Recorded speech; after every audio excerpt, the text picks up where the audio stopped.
Hi, I'm Amy. I love to share what I'm cooking over here for my family. I like to make delicious recipes that don't take a lot of time, and I'm making 2 dinner recipes for this video and a dessert recipe. So before I get started, I want to mention my friend Stephanie. She has a YouTube channel, Still Single Stephanie, and I really enjoy following her, and I thought you might like to as well. She does what's for dinner videos just like me, where she shares what she's making throughout the week.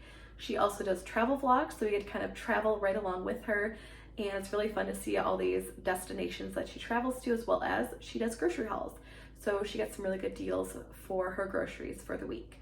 So I will link her channel in the description, and I'd love for you to check out her channel. So back to what I'm making for this video, I'm doing a chicken Parmesan recipe, and I'm also doing a kale lemon orzo, as well as a chocolate recipe. So I will link the recipes in the description, or I will write them out. For dinner tonight, I'm going to be making a crispy kale orzo. So there's kind of 2 components to the dinner, the crispy kale and then the pasta and beans. So I'm using beans. It called for like white beans, butter beans. I didn't see that at the store, so I got this. But it is a vegetarian recipe, but you could definitely add chicken. I think chicken would be really good if you want a different protein. I have oregano. I don't actually have any rosemary. I thought I put that in my grocery order, but I definitely don't have any in my fridge, and I don't remember putting any away. So oregano is not the same, but I think it'll be really tasty. And then over here we have all of the ingredients for the crispy kale. So let's go ahead and get started with this dinner. I'm really excited to give it a try. This is not part of dinner, but I just wanted to show you that I basically melted chocolate chips with a little bit of coconut oil, and I put it down. I put some caramel in the center. Let's see if I can pop it out with one hand. But I put some caramel in the center, and then more of the melted chocolate chips on the other side. I think I need 2 hands for this, but I wanted to show you because I feel like this is a super easy way to make your own chocolate. I mean, look at how cute that is.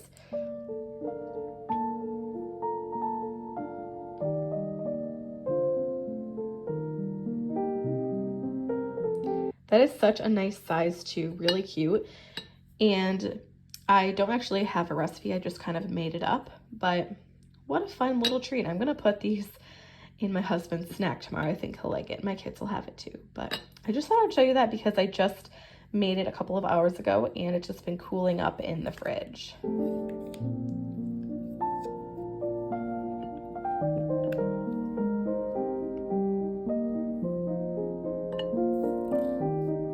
Also made some in this like mini silicone muffin liner.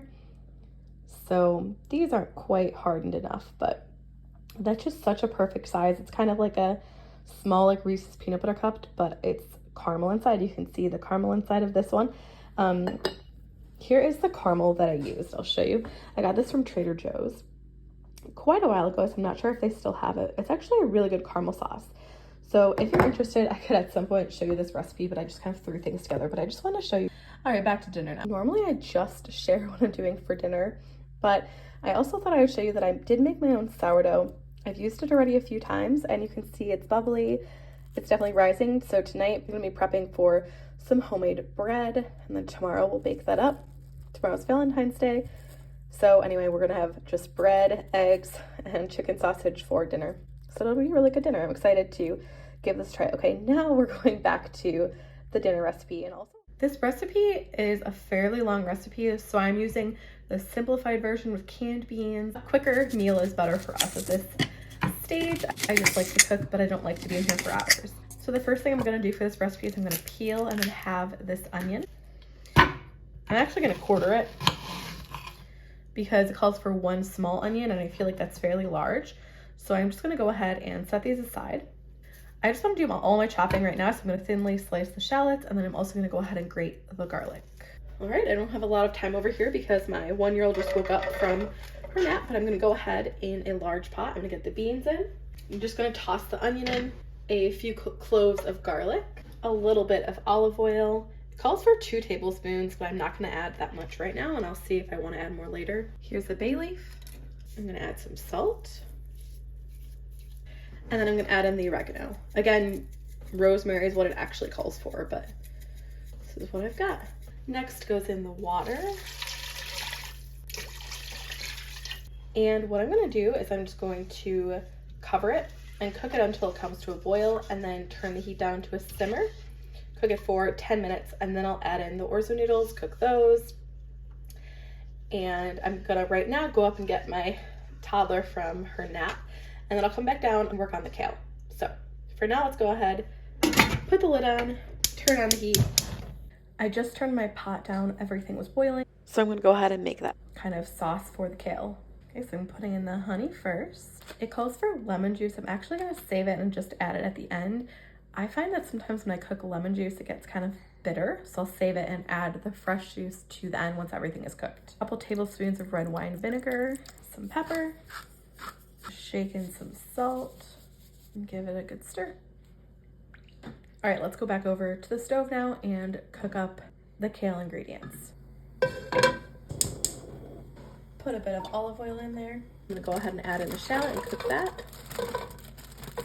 Using the same spoon I used for the beans, that's why I have some oregano on here. But I basically just want to soften this up. And then I'm gonna add the orzo to the pot. I'm gonna give it a stir. And then once the orzo cooks, I'll go ahead and take out the onion and the garlic. Back to the onions. These are nice and soft. So let's go ahead and start adding in that kale. Okay, let's add this in and turning the heat off as well. And I just basically want to coat all of the kale and the shallots in that sauce. I wish you could smell this. Honestly, it smells really good. It smells tangy, it smells sweet, it smells kind of peppery. I can't wait to try this on top of the pasta. Back over to the pasta. So it is completely cooked. So I'm actually gonna turn off the heat. I'm gonna take out the bay leaf. I'm gonna take out the big chunks of onion and the whole garlic cloves. I'm just gonna go ahead and add the lemon juice right now. I'm also just gonna go ahead and add in some Parmesan. Give that a stir. Okay, I'm gonna be honest, I love the idea of crispy kale.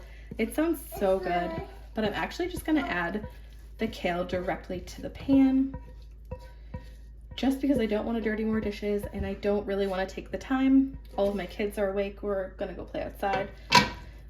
So we'll just go ahead and mix it in. This recipe was a little bit longer of a recipe than I normally make on like a day-to-day basis, but definitely give it a try if it sounds interesting to you. I just tried it. It's tangy. It's a little bit sweet from the honey. You could taste the garlic. The beans and the kale provide a great texture, great flavor. I would definitely recommend this.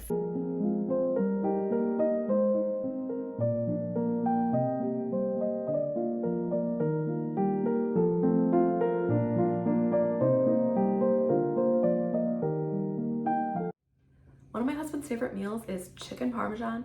So today I'm gonna make some baked chicken Parmesan. The recipe is from Skinny Taste. I will link it below, but it's only 6 ingredients. And then I'm gonna serve it with spaghetti and some green beans on the side. I did make the green beans a few hours ago in the morning right after breakfast. Along with dinner tonight, chicken parm, I'm making some green beans. So I just like to steam them in a steamable bag in the microwave and saute them until they get a little bit blistered. So I just season them with olive oil, salt, garlic, and pepper. And we'll get started with the chicken. I'll show you all the ingredients first and then we'll get to cooking. Here's all the ingredients. We've got chicken breast, some butter. These are seasoned Italian breadcrumbs. I've got some marinara and some Parmesan. And then this is just the kind of pasta I'm gonna use. I really like this kind. If you've never had it, it has like holes in it. So I just think it's a really nice texture and it's just really delicious. The first thing I'm gonna do is I'm gonna go ahead and cut these chicken breasts in half so that they're half as thick. I'm gonna go ahead and add the Parmesan to the breadcrumbs. I'm just gonna give it a mix with this measuring cup. So here's what I've got. Here's the lineup. I have the chicken that I cut in half. I have the butter, and you can brush it on. I'm actually just gonna put the chicken in there. And then I have the breadcrumbs mixed with Parmesan. So we're just gonna go ahead, dip it in the butter. And I'm gonna kind of let the butter drip off because I don't have a ton of butter in here. Put it in the breadcrumbs, get it really nice and coated. Okay, so there's a finished piece. I'm just gonna go ahead and lay it down on the sheet that I was just cutting the chicken on. I'm gonna do the same thing for all the rest of them. I'm just gonna go ahead, clean my area up. We did have some breadcrumbs left, but I ran out of butter, but I just kept doing it. But I would probably, if you're doing like the dipping method into the butter, do like twice as much butter. If you're brushing it on there, you know, you could just use what you have. I'm sure you wouldn't have to use as much, but I'm just gonna take the chicken, lay it on this baking sheet. It sounds like my water just came to a boil, but before I put that butter on, I'm actually gonna sprinkle it with a little bit of additional seasoning, just because I like my food to be extra seasoned. I feel like just a lot of flavor. So I'm gonna sprinkle on some garlic, salt, and pepper. Not too much, just a little bit. And I'm only gonna sprinkle it on this top side, not on both sides. You definitely don't have to do this. The recipe does not say to do it. But I especially don't like bland chicken. So I'm gonna go ahead and put this in the oven. Okay, I had it in the oven for about a second before I realized I had to take it back out and just put a little bit of butter on top.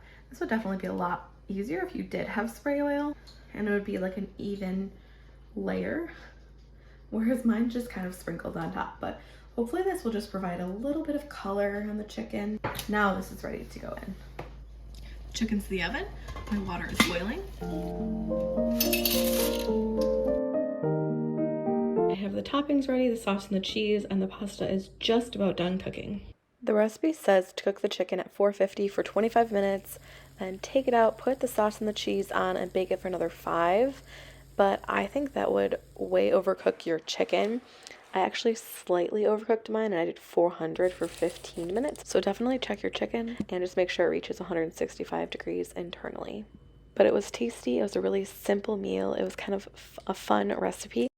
And I will say it was really nice to have dinner 2 nights in a row. So I'd recommend this, especially if you just make sure you don't overcook your chicken. But I loved it with the green beans as well. Thanks for watching. I hope you enjoyed this video. Don't forget to give it a thumbs up and subscribe. I really do appreciate that. And I love sharing what I'm cooking. So I'll see you next week. Bye.